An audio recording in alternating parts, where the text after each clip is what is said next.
Assalamualaikum warahmatullahi wabarakatuh. Perkenalkan, saya Pugada dari Wibowo dengan NIM 20-45482-EK-22766. Di sini saya akan menjawab beberapa pertanyaan mengenai bab aplikasi turunan, integral, dan matriks. Langsung saja untuk soal yang pertama, yaitu jelaskan konsep optimisasi dengan menggunakan turunan. Kemudian, berilah satu contoh penggunaannya di bidang ekonomi yang berbeda dari yang telah dibahas di kelas dan bukan contoh soal di buku referensi. Masalah yang paling umum yang dihadapi dalam pemodelan ekonomi adalah menentukan pilihan yang paling optimum untuk mendapatkan hasil yang paling maksimum atau minimum. Untuk hasil yang maksimum itu dalam hal keuntungan, tingkat daya guna pelanggan, tingkat pertumbuhan ekonomi suatu negara, dan lain-lain. Sedangkan untuk hasil yang minimum itu dalam hal kerugian, biaya produksi, waktu produksi, dan lain-lain. Analisis optimisasi dapat dilakukan lebih efisien dan tepat dengan menggunakan kalkulus diferensial yang didasarkan pada konsep turunan. Optimisasi dengan turunan ini mula-mula kita harus mempelajari bagaimana kita dapat menentukan titik di mana suatu fungsi mencapai maksimum atau minimum. Kemudian, menunjukkan bagaimana membedakan antara maksimum dan minimum. Berdasarkan teorema, jika f aksen x sama dengan 0 dan f2 aksen x lebih dari 0, maka fungsi terdiferensial f mencapai titik minimum di x. Sedangkan jika f aksen x sama dengan 0 dan f2 aksen x kurang dari 0, maka fungsi terdiferensial f mencapai titik maksimum di x. Contoh penerapan di bidang ekonomi yaitu memaksimumkan penerimaan total atau total revenue. Contoh soalnya, diketahui permintaan terhadap suatu produk mengikuti persamaan berikut. P sama dengan 2.700 min 9 Q kuadrat rupiah per unit. Berapakah banyaknya produk yang harus terjual agar penerimaan total atau total revenue dari hasil penjualan tersebut maksimum? Jika Q adalah unit produk terjual, maka penerimaan total yang terjadi adalah TR sama dengan P dikali Q. P di sini adalah harga jual produk yang dijual, dan sedangkan Q adalah unit produk yang terjual. Karena sudah diketahui bahwa P sama dengan 2.700 min 9 Q kuadrat, maka akan diperoleh TR sama dengan 2.700 min 9 Q kuadrat dikalikan Q. Maka TR sama dengan 2.700 Q dikurangi 9 Q pangkat 3. Untuk meminimumkan total revenue ini, bentuk persamaan TR aksen atau turunan pertama dari total revenue ini harus sama dengan 0 atau sama dengan DTR DQ sama dengan 0. Maka dengan menggunakan rumus turunan diperoleh turunan dari total revenue yang 2.700 Q min 9 Q pangkat 3 ini, turunannya yaitu 2.700 min 27 Q kuadrat. Turunan ini diperoleh dengan cara 2.700 Q pangkat 1 pangkatnya dikedepankan dan dikurangi 1, sehingga di sini ada pangkat 1 dikedepankan 1 dikali 2.700 Q pangkat 1 min 1, sehingga 2.700 Q pangkat 0. Angka berapapun jika dipangkatkan 0 maka akan menghasilkan 1, sehingga 2.700 kali 1 sehingga menghasilkan 2.700. Terus yang akhir ini pangkatnya dikedepankan, maka 3 dikali 9 maka 27 Q pangkat 3 min 1, sehingga 27 Q pangkat 2. Sehingga DTR per DQ nya sama dengan 2.700 min 27 Q kuadrat. Nah, untuk meminimumkan TR ini tadi, DTR per DQ nya harus sama dengan 0, sehingga 0 sama dengan 2.700 min 27 Q kuadrat. 27 Q kuadrat ini dipindah ruas ke kiri sehingga jadi positif 27 Q kuadrat sama dengan 2.700. Maka Q kuadrat sama dengan 2.700 dibagi 27, maka Q kuadrat sama dengan 100. Hasil dari Q kuadrat sama dengan 100 ini adalah 10 dan min 10.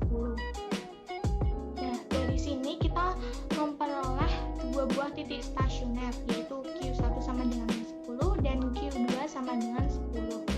Untuk menentukan mana di antara kedua nilai ini yang menghasilkan total revenue maksimum, kita tentukan dahulu TR 2 aksen atau D pangkat 2 TR per DQ kuadrat, yaitu turunan dari DTR per DQ terhadap Q, atau turunan kedua dari total revenue.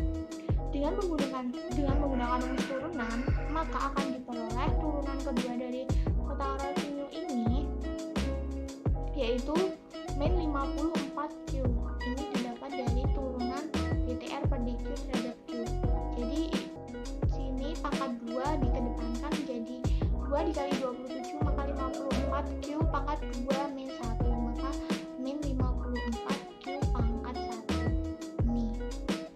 Nah, jika Q sama dengan min 10, maka nilai D kuadrat TR per DQ kuadrat sama dengan TR 2 aksennya sama dengan min 54 dikali Q. Q-nya min 10 berarti min 54 dikali min 10, sehingga menghasilkan 540.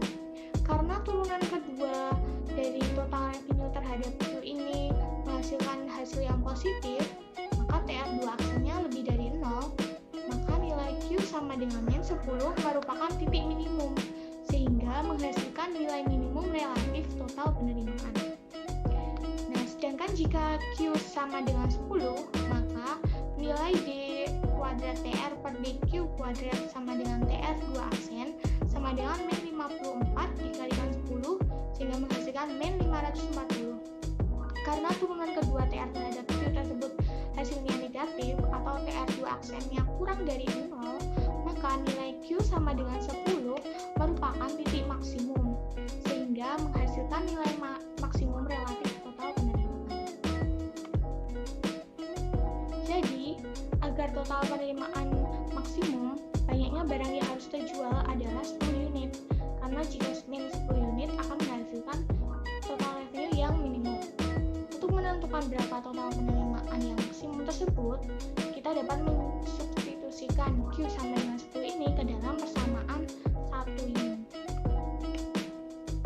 Jadi Q di sini disubstitusikan menjadi 10. Sehingga TR sama dengan 2700 dikali 10 min 9 dikali 10 pangkat 3. Maka sama dengan 27.000 dikurangi 9.000 sama dengan 18.000. Jadi total penerimaan maksimumnya adalah 18.000. Lanjut untuk yang soal kedua, yaitu diketahui pada pabrik roti bolu Kidang terdapat mesin pembuat bolu yang berumur T tahun dan memberikan pendapatan dengan rate sebesar R aksen T sama dengan 4T plus 3 per 4T kuadrat ditambah 6T tambah 1 dalam ratus juta rupiah per tahun dan membutuhkan biaya sebesar C sama dengan 35 dalam juta per tahun. Pertanyaan yang A, hitunglah pendapatan yang dihasilkan mesin tersebut selama 3 tahun. Dari soal telah diketahui bahwa R aksen T sama dengan 4T ditambah 3 per 4T kuadrat ditambah 6T ditambah 1. Maka kita dapat mencari pendapatan selama 3 tahun ini dengan menggunakan rumus integral tentu. Maka diperoleh RT sama dengan integral dari R aksen T dengan batas 0 sampai 3, karena yang ditanya adalah selama 3 tahun. Sehingga RT sama dengan integral 0 sampai 3, 4T ditambah 3 per 4T kuadrat ditambah 6T ditambah 1 DT. Hal ini dapat diselesaikan dengan memisalkan 4T kuadrat ditambah 6T ditambah 1 ini menjadi U, sehingga U sama dengan 4T kuadrat ditambah 6T ditambah 1. DU per DT atau turunan dari U ini yaitu 8T ditambah 6, atau dapat diubah ke dalam bentuk lain, DU per DT sama dengan 2 dikali 4T ditambah 3. Maka DT di sini dapat diganti dengan DU per 2 kali 4T ditambah 3. Sehingga persamaan RT-nya akan menjadi integral 0 sampai 3, 4T tambah 3 per U, karena di sini sudah dimisalkan U, sehingga integral 0 sampai 3 4T ditambah 3 per U dikalikan DT. DT-nya di sini diganti substitusi menjadi DU per 2 dikali 4T ditambah 3. sehingga sama dengan integral 0 sampai 3 du per 2u. Karena di sini terdapat konstanta, berdasarkan sifat-sifat integral, konstanta di sini bisa dikeluarkan ke depan, sehingga menjadi setengah dikali integral 0 sampai 3 du per u. Hasil dari integral 1/u du ini adalah ln u, sehingga dihasilkan setengah dikali ln u dengan batas 0 sampai 3. Maka RT sama dengan setengah ln 4 dikali 3 kuadrat ditambah 6 kali 3 ditambah 1 dikurangi ln 4 dikali 0 kuadrat ditambah 6 dikali 0 tambah 1. Sehingga RT sama dengan setengah dikali ln 55 dikurangi ln 1. Hasilnya yaitu 2,0036665926, tapi ini dalam ratus juta rupiah, sehingga kita kalikan 100 juta rupiah, maka pendapatan yang dihasilkan selama 3 tahun ialah 200.366.659 rupiah. Pertanyaan yang B yaitu hitung profit yang dihasilkan mesin tersebut selama 3 tahun. Profit di sini dapat dihitung dengan mengurangkan pendapatan dengan biaya. Jadi di sini kita sudah mendapatkan pendapatan selama 3 tahun dari pertanyaan yang A tadi.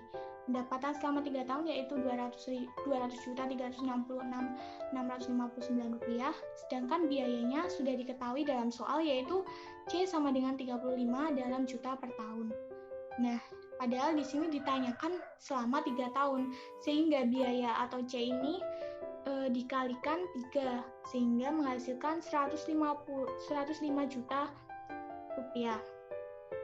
Maka profit selama 3 tahun yaitu pendapatan dikurangi biaya 200.366.659 dikurangi 105 juta, maka menghasilkan 95.366.659 rupiah.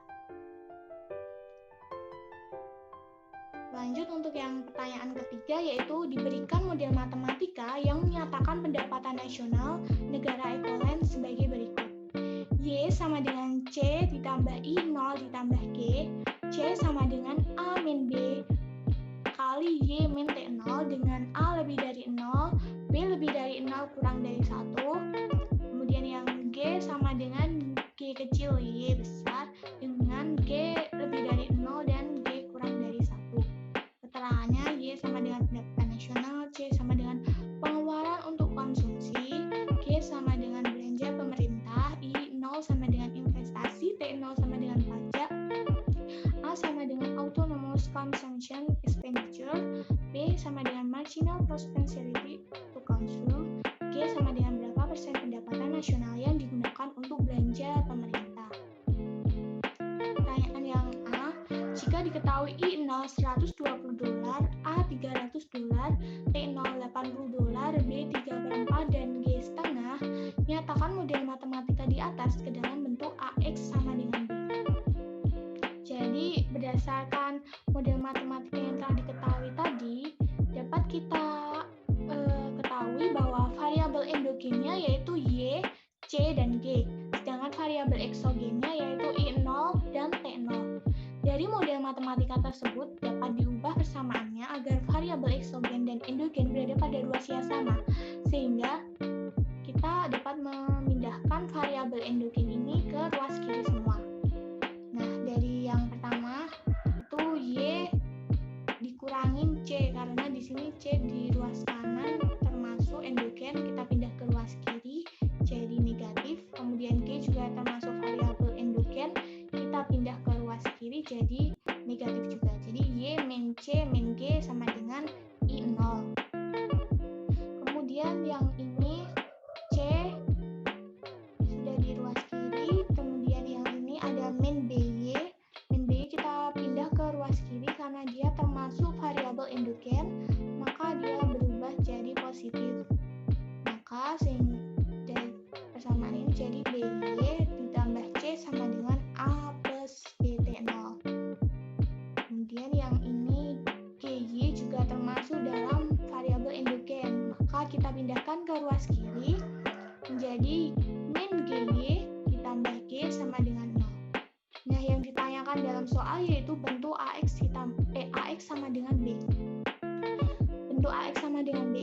aja kita mengubah bentuk persamaan ini ke dalam bentuk matriksnya. Maka di sini ada 1 min 1 min 1. Kita tuliskan angka yang ada di depan sini ke dalam matriks. Maka 1 min 1 min 1 B 1 0. Karena di sini tidak ada G-nya, maka di sini dituliskan 0. Terus ini ada min G, di sini nggak ada C-nya, maka ditulis 0. Kemudian ini 1 YCG, terus sama dengan I0 A plus BB0 dan 0. Nah, dalam soal diketahui bahwa I0-nya adalah $120, A-nya $300, T0-nya $80, B-nya 3/4, dan G-nya setengah. Maka model matematika tersebut menjadi seperti ini. Ini hasil dari pensubstitusian dari yang diketahui. Jadi 0 kita masukkan ke sini jadi 120. Kemudian A kita substitusi jadi $300. Kemudian B ini ada 3/4. Terus T0 80. Kemudian ini ada B juga 3/4. Terus ada min G berarti min setengah. Sehingga diperoleh 1 min 1 min 1 3/4 10 min setengah 01 YCG sama dengan 120 360 0. Itu adalah bentuk dari AX sama dengan B-nya. Untuk pertanyaan yang kedua yaitu tentukan titik keseimbangan pendapatan nasional dari model tersebut dengan menggunakan metode atau aturan Cramer. Nah, dari pertanyaan yang sebelumnya kan kita sudah mendapatkan model matematikanya adalah sebagai berikut. Dari model matematika ini dapat diperoleh bahwa A itu sama dengan 1 min 1 min 1 3/4 10 min setengah 01. Sedangkan A1-nya itu dapat diperoleh dengan mengganti kolom pertama ini dengan matriks yang hasilnya, sehingga A1 sama dengan 120 360 0 min 1 1 0 min 1 0 1. Jika kita mencari A2 A3 itu juga sama caranya, yaitu dengan mensubstitusikan kalau A2 jadi kolom kedua ini diganti dengan ini, sedangkan A3 kolom ketiga ini diganti dengan ini. Dari soal kita ditanya bahwa titik keseimbangan pendapatan nasional atau Y bintang ini dapat dicari dengan determinan A1 dibagi dengan determinan A. Nah, sedangkan kita kalau ditanyakan keseimbangan dari konsumsinya, maka nanti tinggal determinan A2 dibagi determinan A. Kalau keseimbangan dari pengeluaran pemerintah, maka tinggal determinan A3 per determinan A. Nah, selanjutnya kita mencari determinannya tersebut dengan menggunakan aturan Cramer. Di sini A sama dengan ini, maka kita dapat menggunakan ekspansi baris ketiga. Jadi determinan A sama dengan min setengah. Nah, letak dari min setengah ini kan ada di baris ketiga kolom pertama, sehingga min 1 pangkat 3 ditambah 1. Kemudian kita menghilangkan baris ketiga kolom pertama ini, sehingga dikalikan matriks sisanya yaitu min 1 min 1 1 0 tambah 0 dikalikan min 1 pangkat 3 tambah 2 karena letaknya ada di baris ketiga kolom kedua. Kemudian kita menghilangkan baris ketiga kolom kedua sehingga dikalikan matriks sisanya yaitu 1 min 1 3/4 0. Kemudian ditambah 1 dikali min 1 pangkat 3 ditambah 3. 3 ditambah 3 ini karena letak satunya ada di baris ketiga kolom ketiga. Kemudian dikalikan matriks sisanya dari penghilangan baris ketiga kolom ketiga yaitu 1 min 1 3/4 1. Perhitungannya min 1 dikali 1 dikali 1 ditambah 0 karena di sini depannya sudah 0 sehingga kita tinggal tulis 0, terus ditambah 1 dikali 1 dikali 7/4 sehingga menghasilkan min setengah ditambah 7/4. Hasilnya yaitu 5/4. Ini merupakan hasil dari determinan A. Kemudian determinan A1 sama langkahnya, yaitu dengan melakukan ekspansi baris ketiga.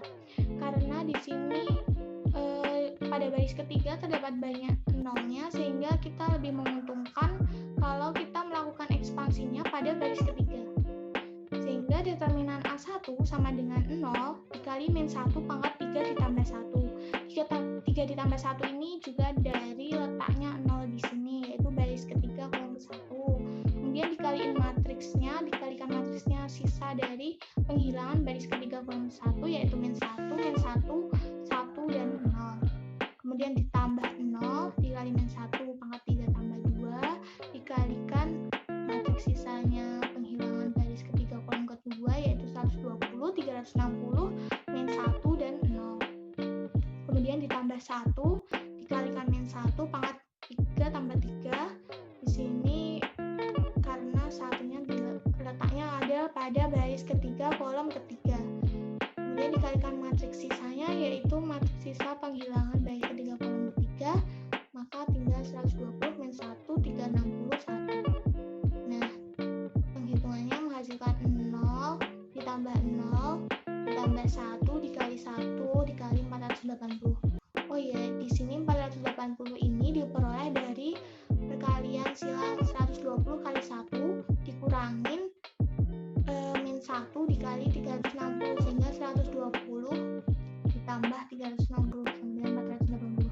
Yang di sini tadi juga seperti itu, yaitu min 1 dikali 0 dikurangin 1 dikali min 1, sehingga menghasilkan 1. Kemudian yang di sini juga 1 dikali 1 dikali 1 sama dengan 1 dikali 1 dikurangin min 1 dikali 3/4, maka menghasilkan 7/4. Maka titik keseimbangan pendapatan nasional ini yaitu determinan A1 dibagi determinan A, sehingga 480 dibagi 5/4 akan menghasilkan 480 dikali 4/5, hasilnya yaitu 384. Sekian presentasi dari saya, ada kurang lebihnya mohon maaf. Wassalamualaikum warahmatullahi wabarakatuh.